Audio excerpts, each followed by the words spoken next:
மாணவர்களே இங்க பாருங்க, நான் வந்து அந்த தொடர்ச்சியத்த மாணவர்களை நாங்க இப்ப பாக்குறோம். அந்த தொடர்ச்சியில வந்து நாங்க இப்ப புதுசா ஒண்ணுக்கு வரோம்.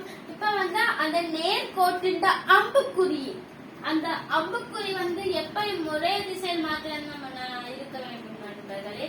பாருங்க, நாங்க இந்த நேர்கோடு வந்திருக்கோம். அதுல இந்த நேர்கோடுகள் ரெண்டும் ஒரே பக்கமாக திரும்பி செல்லுது.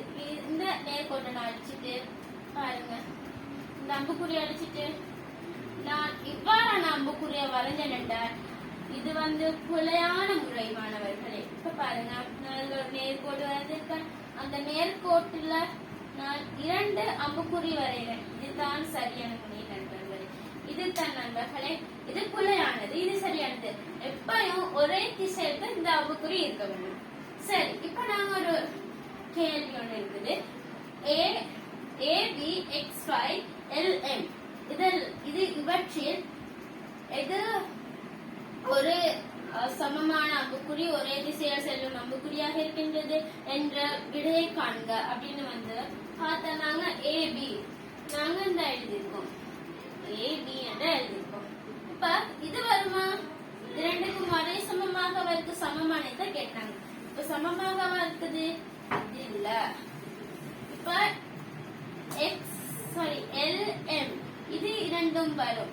அப்ப நாங்க இது இரண்டையும் எழுதிருக்கோம். இந்த நடுவுல வந்து ஒரு கோடு வருது, அல்லது மாதிரி ஒரு கோடு. அது எத்தனை கோடுன்னா 2 கோடு. இந்த பாருங்க, இவ்வாறு அல்லது கோடு வேணும். சரியா மாணவர்களே? செங்குத்தை அளப்பதற்கு பயன்படும் உபகரணம் மூளை மட்டம். சரியா மாணவர்களே? இந்த மூளை மட்டங்கள் 2 வகையாக இருக்குது. அந்த மூளை மட்டம் வந்து 2 வகையாக இருக்குது. அவை இரண்டும் தான் இந்த மூளை மட்டங்கள். சரியா மாணவர்களே? இந்த மூளை மட்டங்களை வச்சு செங்குத்தை எப்படி அளக்குதுன்னு நாங்க பார்ப்போம். சரி, இந்த செங்குத்துக்கும் இந்த மூளை மட்டத்துக்கும் இந்த மூளை மட்டத்துக்கும் எவ்வளவு என்னென்ன டிஃபரன்ஸ் இருக்குது? இந்த மூளை மட்டத்துக்கு இந்த நீளமும் ஒரே அளவு, நீளமும் ஒரே அளவு, அகலமும் ஒரே அளவாக இருக்குது. இதுதான் முதலாவது மூளை மட்டம். இது இரண்டாவது மூளை மட்டம்.